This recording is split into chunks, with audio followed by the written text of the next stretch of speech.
మన ప్రభుని యేసుక్రీస్తు ప్రభు వారి యొక్క కృపయు సమాధానం కూర్చున్నందుకు నిండుగా మెండుగా ప్రభు ప్రసాదించును గాక.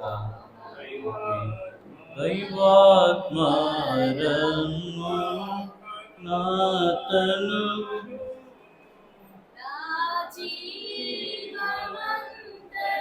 నీతో నింద చేరి వసింపుము. నా జీవమంతయు నీతో నింద చేరి వసింపుము. పరిశుద్ధ గ్రంథం నుంచి దీని యొక్క వాక్యం పఠించుకుందాం. మత్తయి సువార్త 6వ అధ్యాయము 33వ వచనాన్ని చదువుకుందాం. కాబట్టి మీరు ఆయన రాజ్యమును నీతిని మొదట వెదుకుడి, అప్పుడు అవన్నీ మీకు అనుగ్రహింపబడును. అవన్నీ అంటే ఏంటి అంటే, మనం ఏదైతే ఈ పైన ఉన్న వాటినన్నిటినీ తినడానికి, కట్టుకోవడానికి, ఉండడానికి, అలాగే విలాసవంతంగా జీవించడానికి, సంతోషంగా సుఖంగాను బ్రతకడానికి ఏం చేయాలంటే, మొదట ఆయన నీతిని, ఆయన రాజ్యాన్ని మనం వెతకాలి. ఆయన నీతిని, ఆయన రాజ్యాన్ని వెతికితేనే మనము ఈ లోకంలో ఏం కావాలో వాటన్నింటినీ కూడా ఏం చేయొచ్చు, సునాయాసంగా ప్రభు యొక్క దీవెన బట్టి పొందుకోగలం. పాత నిబంధన కాలంలో కూడా దేవుడు అది చెప్పారు, నా ఆజ్ఞలు శ్రద్ధగా విని వాటిని మీరు అనుసరించి నడిచిన యెడల మీకు ఏం కావాలో అన్నీ కూడా మీ ఇంటికి తీసుకుని మీ తొట్టెయు దీవింపబడుతుంది, గంపయు, అలా మీ పశువులు, దుక్కిడెద్దలు, గొర్రె మేక మందలు, శత్రువు ఒక ధరనిచ్చిన వాడు 7 ధరను ఏం చేస్తాడు, పారిపోతాడు. కనుక యెహోవా నామం నీ గురుపరిచి చూసి భూప్రజలందరూ ఏమవుతారు, భయపడతారు. అంటే దీవెనలు రావాలి, ఆశీర్వాదాలు కావాలి అంటే స్వచ్ఛమైనటువంటి దేవుని వాక్యాన్ని మనస వాచ కర్మన ఏం చేయాలి, పాటించాలి. పాటిస్తేనే దీవెన, లేకపోతే దీవెన అనేది రాదు. ఎప్పుడైనా చూడండి, చదివిన పిల్లడికి మార్కులు వస్తాయి, చదివిన పిల్లడికి మార్కులు వస్తాయా? స్కూల్కి రోజు వెళ్ళినోడికి వస్తాయా? రోజు వెళ్ళినోడికి వస్తాయి. రోజు వెళ్ళినోడైనా చదవలేదు అనుకోండి, సున్నాయే. రోజు వెళ్ళాలి, రోజు నేర్చుకోవాలి, రోజు కష్టపడాలా, రోజు వర్క్ ఏ రోజు వర్క్ ఆ రోజు ఏం చేయాలా, కంప్లీట్ చేస్తేనే ఆ పిల్లవాడు ఏమవుతాడు, విద్యలో ఎదుగుతాడు. అలాగే కష్టపడేవాడు రోజు కష్టపడితేనే పని నేర్చుకుంటాడు. అది ఏ పని అయినా సరే. వడ్రంగి పని అనుకోండి, మరి చిన్న చిన్న పనులు స్టార్ట్అప్ అవుతాయి, పెద్ద పెద్ద పనులు చేయగలుగుతాడు. మేస్త్రి పని అనుకోండి, ఏం చేస్తాడు, చిన్న చిన్న పనుల నుంచి ప్రాక్టీస్ అవుతాడు, తర్వాత పెద్ద పెద్ద బిల్డింగ్స్ కట్టేటువంటి రీతిగా ఎదుగుతాడు. కనుక ప్రతి పనికి కూడా ఏముండాలి చెప్పండి, అభ్యాసం అనేది ఉండాలి. అభ్యాసం ఉండాలి, శిక్షణ ఉండాలి, ప్రాక్టీస్ ఉండాలి. ఆ జీవితంలో నిపుణత అనేది కొంచెం అంటే స్కిల్ కూడా ఉండాలి.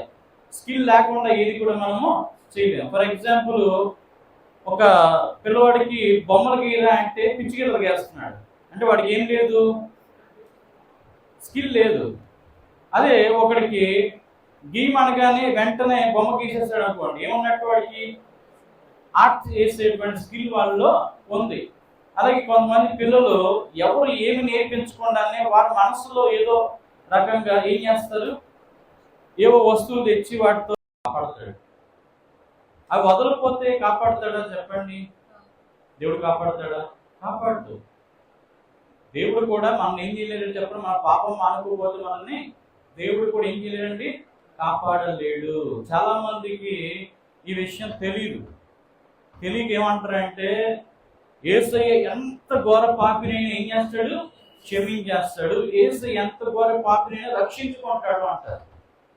రక్షించుకుంటాడు ఎప్పుడు అంటే, ఆయన మాట వినినప్పుడు, ఆయన దగ్గరికి వచ్చి క్షమాపణ పొందినప్పుడు, ఇక మీదట ఏ పాపం చేయకుండా నిర్ణయించుకున్నప్పుడు, ఆయనను ఫాలో అయినప్పుడు, ఆయన యందు విశ్వాసం ఉంచినప్పుడు, ఆయన బోధ యందు నిలిచి ఉన్నప్పుడు మనల్ని దేవుడు ఏం చేస్తారండి, అప్పుడు కదా రక్షిస్తాడు.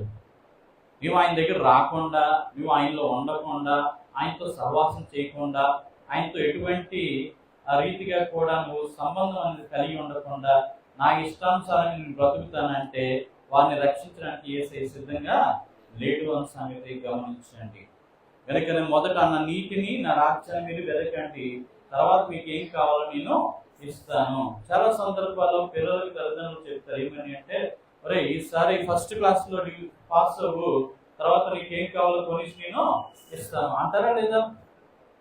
నువ్వు ఫస్ట్ డివిజన్లో పాస్ అవ్వు, నీకు కావాల్సింది నేను ఇస్తాను. నువ్వు అంటే ప్రతిదానికి ఒక ఆప్షన్ అనేది, ఒక ప్రామిస్ అనేది చేస్తూ ఉన్నారు. దేవుడు కూడా ప్రామిస్ చేసే ప్రతిదీ కూడా ప్రామిస్ ఎలా చేశారంటే, you do something for me and you will get something from మీ. అంటే నువ్వు నా కోసం ఈ విషయంలో చేసావంటే నీకు ఈ రీతి అయినటువంటి దీవెన ఆశీర్వాదాలు నేను నీకు ఇస్తాను. అందుకే నా యందు మీరు మీ యందు నా మాట నిలిచి ఉన్న మీకు ఏది ఇష్టమాడు అది మీకు అనుగ్రహింపండి. నా మాటలు వినకుండా, నా మాటలు నిలవకుండా, నా మాట ప్రకారం జీవించకుండా మీరు నన్ను ఏది అడిగినా ఏం చేయను చేస్తాడండి దేవుడు. చెప్పేసారని కరాకంటగా ఉన్నది ఉన్నట్టుగా దేవుడు చెప్పారు. కానీ మనం అర్థం చేసుకోవడం తప్పు. ఎవరు చెప్పండి? మనదే. కనుక ప్రార్థన చేసిన వారు ప్రతి ఒక్కరి ప్రార్థన దేవుడు ఆలకిస్తాడా? ప్రార్థన అందరూ చేస్తారు. ప్రార్థన చేసిన వాళ్ళు అందరూ ప్రార్థన దేవుడు ఆలకిస్తాడా? ఆలకిస్తాడండి? కొన్ని ఫర్ ఎగ్జాంపుల్ మీకు మీరే అనుకోండి, మీ ప్రార్థన దేవుడు ఆలకిస్తాడని నమ్ముతున్నారా? కానీ ఆలకిస్తాడా దేవుడు? బైబిల్లో ఏం రాస్తుందో తెలుసా అండి? పాపి పాపమును పశ్చాత్తాపంతో ఒప్పుకున్న తర్వాతనే దేవుడు ప్రార్థన అనేది ఆలోచిస్తాడు. ఎందుకంటే మొదట నీ అయోగ్యత, నీ పాపములు, నీవు దేవుడికి ఉన్నటువంటి ప్రతికూల పరిస్థితులన్నిటిని ఒప్పుకున్న తర్వాతనే నువ్వు ఏదైనా అడగాల. అడిగితేనే అప్పుడు ఏం చేస్తాడు? దేవుడు నీకు సహాయం చేస్తాడు. దానికి దేవదాస్ మనోనిదానము, పాపంలో ఒప్పుకున్నట, తీర్మానం చేసుకున్నాం, సమర్పణగా చేసుకోవడం, అలాగే స్తుతి ప్రార్థన, అంశ ప్రార్థన, కనిపెట్టుట అని 7 మెట్టులు అనేవి నేర్పించిన వారు. ఈ ప్రార్థన ఎవరైతే చేస్తారో చాలా సందర్భాల్లో మరి మరణకరమైన పాపము, మరణకరము కాని పాపము అంటే ఏంటంటే, మనిషి తెలుసో తెలియకో చేసినటువంటి తప్పిదాన్ని మరణకరమైనటువంటి పాపం కాదు. అది తెలియ చేసిన తప్పిదానికి క్షమాపణ అనేది ఇస్తాడు, కానీ తెలిసి చేసిన తప్పిదానికి మాత్రం క్షమాపణ అనేది ఇవ్వడు.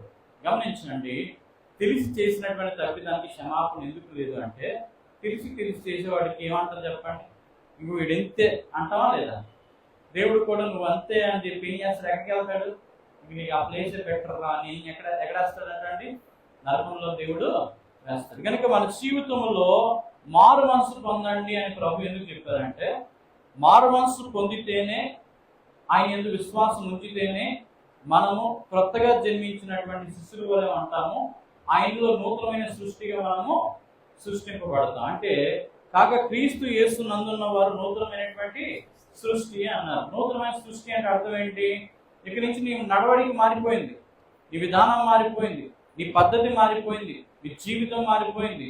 ఏంటంటే సంపూర్ణంగా యేసు తప్ప మరొకటి నీ జీవితంలో లేదు. కనుక యేసయ్య ఈ లోకానికి ఎందుకు వచ్చారు అంటే, మనం రక్షించడానికే వచ్చారు, మనకి క్షమాపణ ఇవ్వడానికే వచ్చారు. కానీ దాన్ని అందుకోకపోవడం అనేది మన అయోగ్యత. ఇచ్చిన దాన్ని తీసుకోవాలా లేదా? గవర్నమెంట్ ప్రతి ఒక్కరికి ఏం చేస్తున్న మహిళలకి 15,000 రూపాయలు సంవత్సరానికి ఏంటంటే ఏమన్నారు స్కీమ్ పేరు?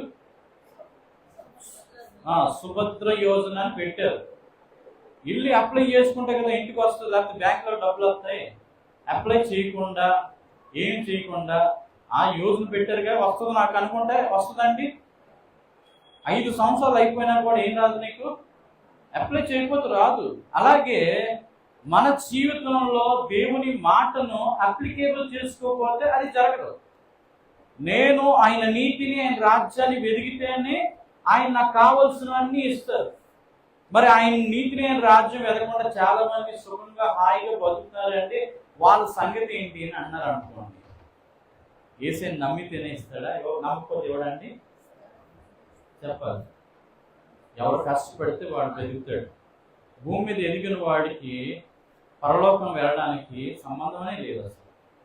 యేసయ్య వచ్చింది మనందరం ఒక రాజ్యంగా పరలోకాన్ని తీసుకెళ్ళడం కోసం, లోకంలో అన్ని ఇవ్వడానికి కోసం అయితే రాలేదు. గమనించండి, యేసయ్య ఎందుకు వచ్చారంటే, నీ పాపము నుండి, నీ శాపము నుండి, నీకున్నటువంటి ఆత్మీయ వ్యాధుల నుండి, మానసిక స్థితి నుండి మార్చి నిన్ను ఆయనలాగా పరిశుద్ధునిగా మార్చి, నిర్దోషిగా మార్చి, నిన్ను పరిశుద్ధునిగా చేసుకొని ఆయన రాజ్యానికి తీసుకెళ్ళడానికి ఈ లోకానికి వచ్చాడు. కానీ నీకు ఈ లోకంలో బిల్డింగ్లు కట్టుకోవడానికో, ధనం ఇవ్వడానికో, ఐశ్వర్యం ఇవ్వడానికో, నీ జీవితంలో సక్సెస్ ఇవ్వడానికో యేసయ్య ఈ లోకాన్ని రాలేదు. అయితే ఈ లోకంలో నీకు సక్సెస్ రావాలన్నా, నీకు అన్నీ కావాలన్నా ఆయన చెప్తున్నటువంటి ఒక మాటను పాటించాలి. ఏంటి అంటే ఆయన నీతిని, ఆయన రాజ్యాన్ని వెదికితే ఖచ్చితంగా ఏం దొరుకుతుంది? భూమి మీద కావాల్సిన దొరుకుతాయి. ఎలా దొరుకుతాయి అంటే నమ్మితే దొరుకుతాయి, నమ్మకపోతే లేవు. కనుక చేస్తే దొరుకుతాయి, చేయకపోతే దొరకవు. కనుక మరి మిగతా వాళ్ళు చెయ్యట్లేదు, నమ్మట్లేదు, ఏం చేయట్లేదు. వాళ్ళకి ఎందుకంటే దీవిస్తున్నాడు దేవుడు, వారికి ఎందుకంటే అన్ని రకాలైనటువంటి మరి అద్భుత అవకాశాలు దేవుడు ఇస్తున్నాడు అని చాలా మంది ఏం చేస్తారు? డిఫరెన్సియేషన్ చూస్తూ ఉంటారు. ఒక మాట గమనిస్తాం, దేవుడు నమ్మిన దేశాలు ఎలా ఉన్నాయి, దేవుడు నమ్మని దేశాలు ఎలా ఉన్నాయి ఒకసారి చూడండి. అవునా కదా? అమెరికా దేశంలో అందరూ ఎవరు నమ్ముకున్నారండి? దేవుడు నమ్ముకున్నారు. ఏదో కొంతమంది అటు ఇటుగా మన ఇండియన్స్, ఇతర దేశాల వాళ్ళు నమ్ముకునే వారు, నాస్తికులు చాలా మంది ఉన్నారు. అయితే నమ్ముకున్న దేశాలు అగ్రదేశాలుగాను, సంపన్న దేశాలుగాను, ఎకనామికల్లీ డెవలప్మెంట్, టెక్నాలజికల్లీ డెవలప్మెంట్, అలాగే అన్ని రంగాల్లో కూడా ఏమయ్యారండి? డెవలప్డ్ అయ్యారు. అంటే ఎవరు దీవెనది? ఎవరిచ్చిన దీవెనండి? వారు ఏం వెతికారని దొరికింది వాళ్ళకి? దేవుని నీతిని, దేవుని రాజ్యాన్ని వెతికిన దేశాలు వారందరూ కూడా సంపన్న దేశాలు అయ్యారు. వాళ్ళకి ప్రొటెక్షన్ ఉంది, వాళ్ళకి శాసించే శక్తి ఉంది, వారి కమాండింగ్ పవర్ ఉంది. వాళ్ళ దేశంలో అన్ని రకాలైనటువంటి పవర్స్ అనేవి ఉన్నాయి. వాళ్ళు శాసనం చేయగలరు, ప్రపంచాన్ని మార్చగలరు, ప్రపంచాన్ని ఇంప్లిమెంట్ చేయగలరు, ప్రపంచంలో ఏ దేశాన్ని ఏం చేయగలరు, ఆదుకునేటువంటి శక్తి వారికి ఉంది. ఎందుకు వచ్చింది ఆ పవర్? ఎక్కడి నుంచి వచ్చింది అంటే కేవలం యేసుక్రీస్తు ప్రభువుని బట్టి వచ్చింది. ఎవరు బట్టి వచ్చింది చెప్పండి? యేసు ప్రభువుని నమ్ముకోవడం బట్టి వచ్చింది. భారతదేశంలో 145 కోట్ల మంది ప్రజలకి ఏ విశ్వాసం ఉంది అంటే అంధవిశ్వాసాలు ఉన్నాయి. ఏ బిలీఫ్ అండి? Blind beliefs. అంటే ఈ దేశంలో మూఢనమ్మకాలు ఉన్నాయి. ఈ దేశంలో నిజాన్ని నమ్మరు కానీ అబద్ధాన్ని బాగా నమ్మేటువంటి తత్వము ఉంది. ఈ దేశంలో సోదిగాల్ని నమ్ముతారు. ఎవరు నమ్ముతారు చెప్పండి? సోది విధాలు నమ్ముతారు. అంటే సోది బాబాలు ఉంటారు కదా, లోకంలో గురించి చెప్తుంటాడు, నీ లైఫ్లో ఇలా అయిపోద్ది, అలా అయిపోద్ది అని చెప్తారు చూస్తారా? ఆ బాబాల దగ్గరికి వెళ్ళేటువంటి జనం బాగా ఎక్కువైపోయింది. కనుక ఎవరు నమ్మట్లేదు? దేవుని నమ్మేవాళ్ళు తక్కువ, మనుషుల్ని నమ్మేవాళ్ళు ఎక్కువ, దెయ్యాలను నమ్మేవాళ్ళు ఎక్కువ, లోకంలో ఏది పనికిరాదో దాన్ని నమ్మేవాళ్ళు ఎక్కువ, మోసపోయే వాళ్ళు కూడా ఎక్కువే.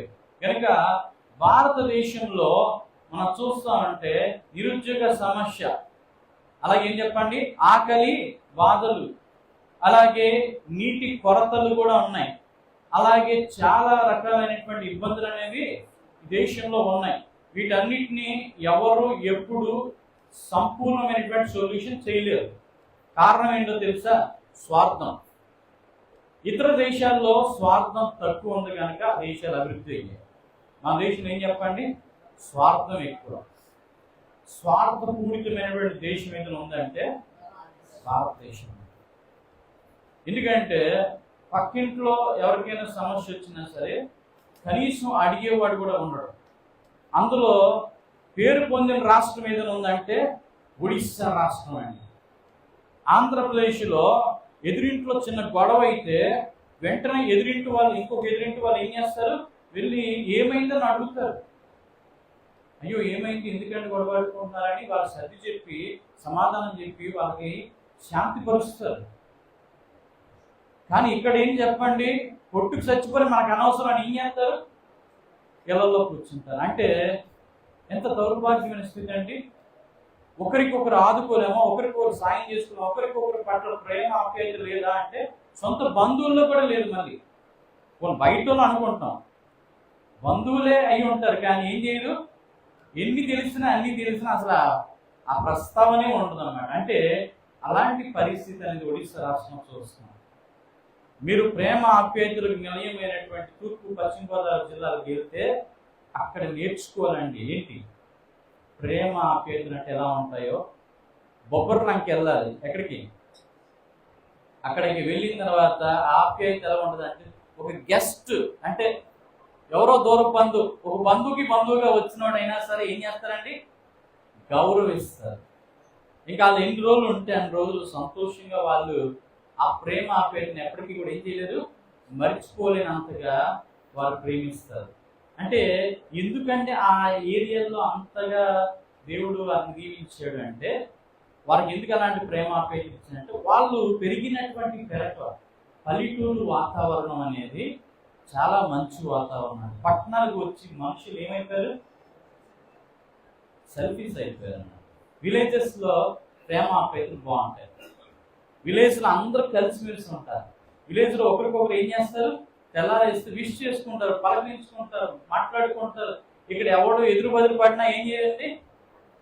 మాకేం పట్టింది అన్నట్టు ఉంటారు. అంటే సిటీ కల్చర్కి, మెట్రోపాలిటన్ సిటీ కల్చర్కి, బాగా బిగ్ సిటీ కల్చర్కి, విలేజ్ కల్చర్కి చాలా డిఫరెన్స్ అనేది ఉంది.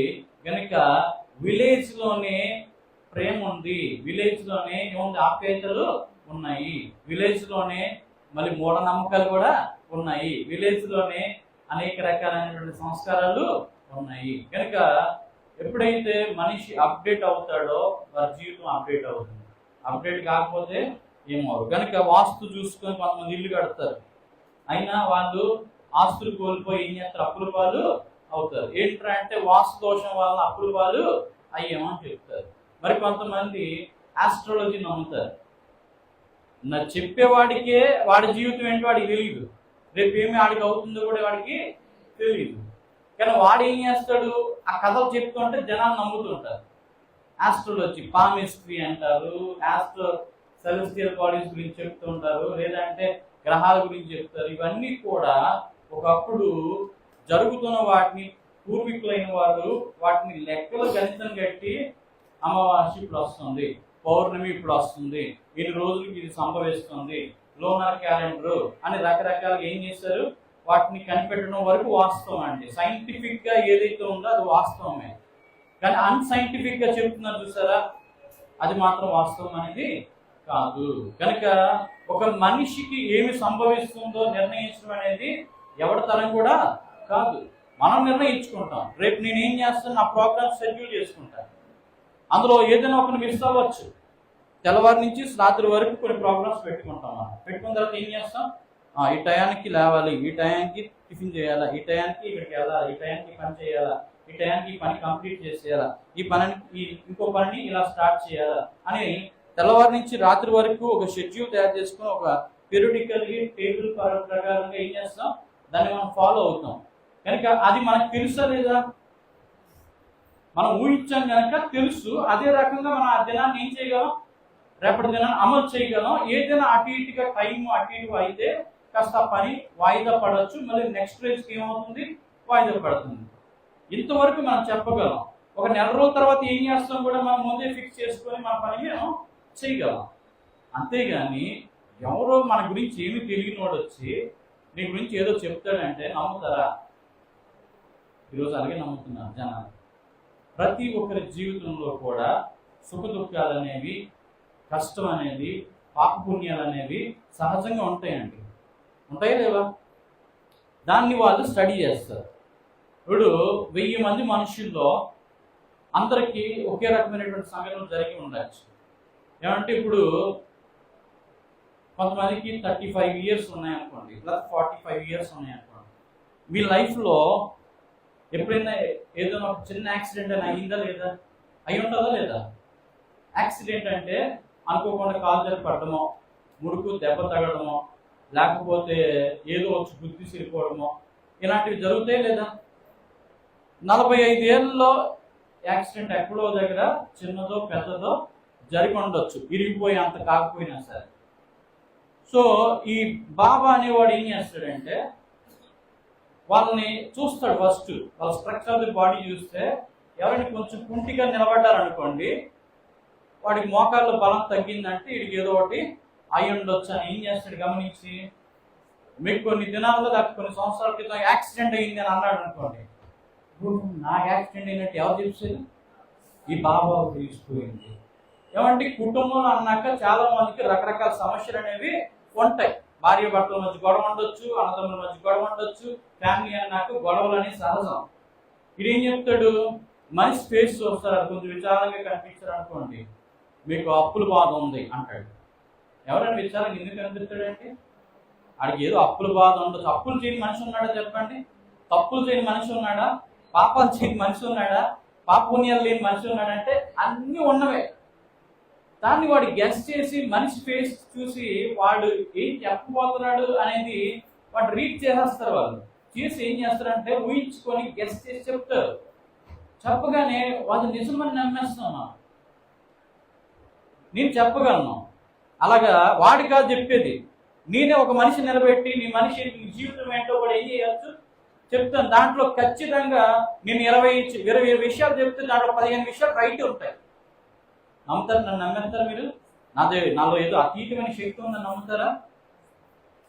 చూడండి, ఈరోజు పాస్టర్లు కూడా అలాగే తయారయ్యారు. ఎవరు తయారు చెప్పండి? సోది పాస్టర్లు అనేవారు తయారయ్యారు. ఏమంటారో తెలుసా? నీ కడుపులో గడ్డ ఉంది అంటున్నాడు.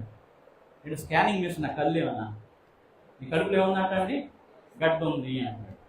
నీ కిడ్నీ ఫెయిల్యూర్ అయిపోయాయి అంటాడు. ఏమో చూశాడండి, స్కాన్ చేశాడా? యేసు ఎక్కడైనా చెప్పాడు? బైబిల్లో ఏ భక్తుడైనా ఏ పాద్రి గారైనా వాళ్ళ కడుపులో ఏముందో, వాళ్ళ గుండెల్లో ఏముందో, వాళ్ళ తాలూకా పరిస్థితి ఏంటో చెప్పారండి. కానీ వీళ్ళు ఎందుకు ఇలా తయారయ్యారంటే ఆమెను చూసి వీళ్ళు, అరే మేము ఎవరితో కూడా వాళ్ళు ఇలా చేస్తే మేము అందులో విషయంలో ఏమాత్రం కూడా తగ్గేది లేదని వీళ్ళు కూడా అలాగే చేయడం మొదలుపెట్టారు. ఇప్పుడు దేవుని నామకి ఏమవుతుందండి? ఆయన నీతిని ఆయన రాజ్యాన్ని వెతకడం అందరికీ సున్నా చేశారు. ఇప్పుడు ఆయన నీతిని రాజ్యాన్ని వెతకండి అని చెప్పేవాడి దగ్గరికి వచ్చేసరికి మీకు ఎలా అనిపిస్తుంది అంటే, ఏంటండి మాస్టర్ ఇప్పుడు పరలోక రాజ్యం ఏం చేస్తున్నాడు?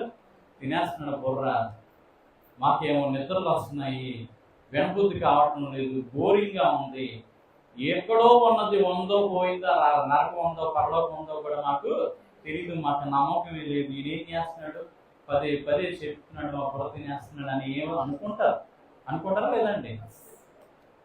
సహజం, ప్రతి మనిషికి వచ్చే ఆలోచన అదే. మీరు ఏమనుకున్నా సరే మనం వెళ్ళాల్సిన చోటు ఏం చెప్పండి?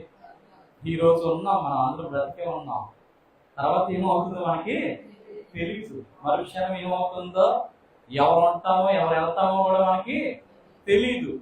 అలాంటి రోజులు అలాంటి దినాల్లో మనం ఉన్నామండి.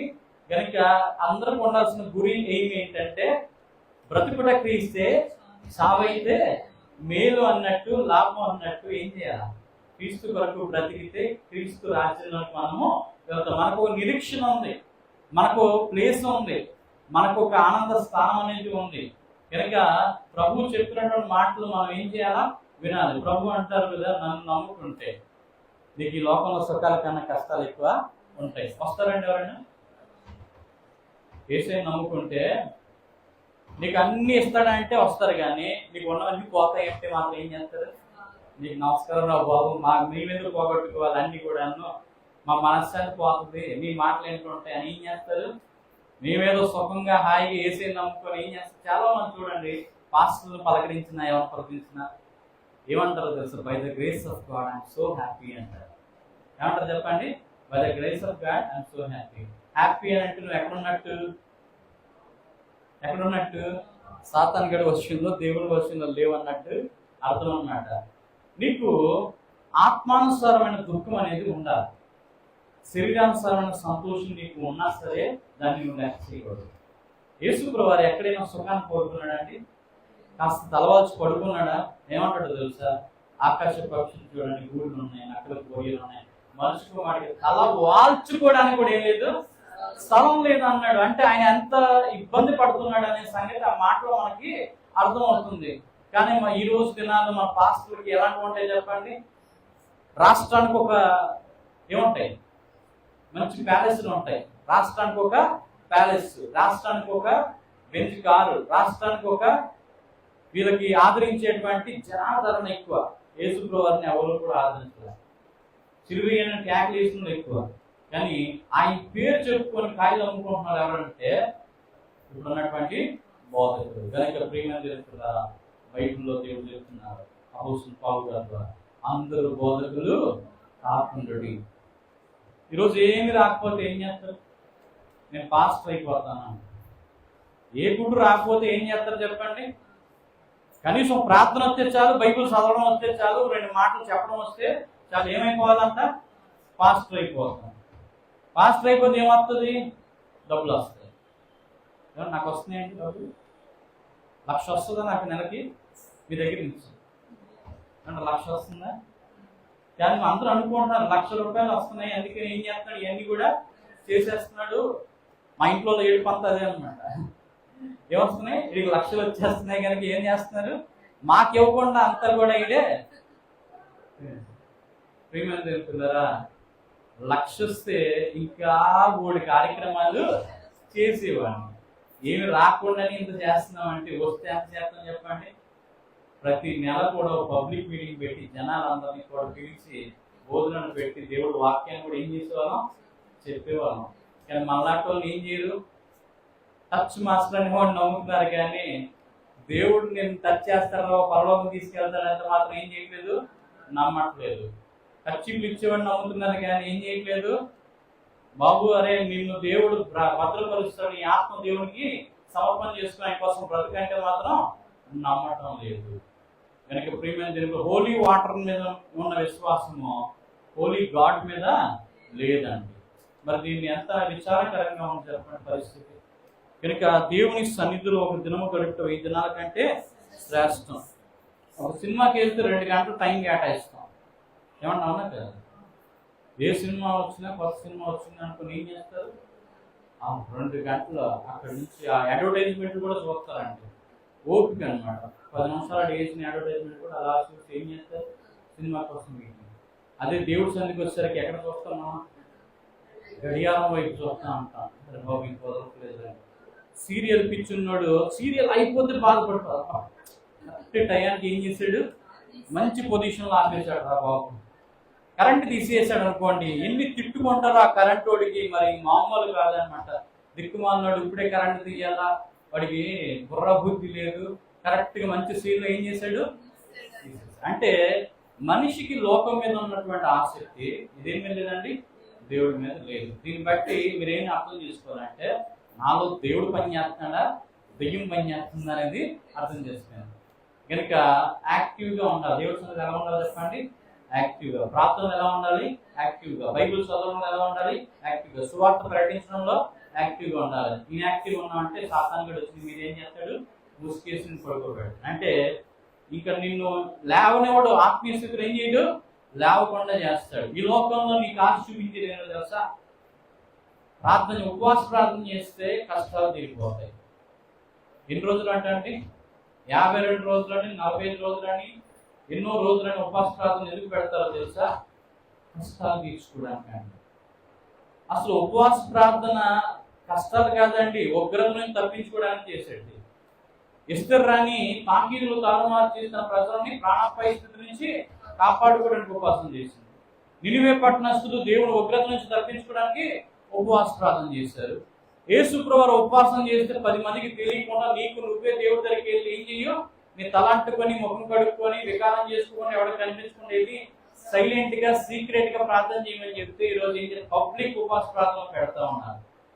ఇది దేనికోసము అంటే, వాళ్ళు సొంత డబ్బా కొట్టుకొని ఇగో మా దగ్గరికి ఎంతమంది జనమో వచ్చారు. అందరూ గొర్రెలే. నిజంగా చెప్పాలంటే వాళ్ళు ఎందుకు వెళ్ళారు అంటే, కొంతమంది కష్టాలు పోతాయి, మరి కొంతమందికి కష్టాలు పెరుగుతాయి, మరి కొంతమందికి ఏముంటాయి, ఉండొచ్చు పోవచ్చు తెలియదు. కానీ ఇక్కడ విషయం ఏంటి గమనించాలంటే, ఇందు వరకే మీరు దేవుని నమ్మితే అంతకంటే దౌర్భాగ్యం ఇంకోటి లేదు అని పరిశుద్ధ గ్రంథంలో దేవుడు తెలియజేస్తాడు. ఎంత దౌర్భాగ్యం అంటే, ఈ లోకం కోసం పరిగెత్తి దేవుని రాజ్యం కోసం పరిగెత్తకపోతే మన వృధా, మన జీవితం అనేది వృధా.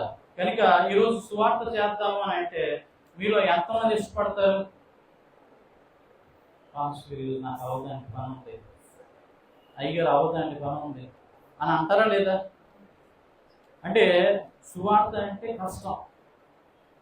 పత్రిక ఇచ్చి నడిపి పడేస్తాడు, లేకపోతే ముఖం మీద ఏం చేస్తారు, విసిరి పడేసి వెళ్ళిపోతారు, తిడతారు, నిందిస్తారు, అవమానిస్తారు.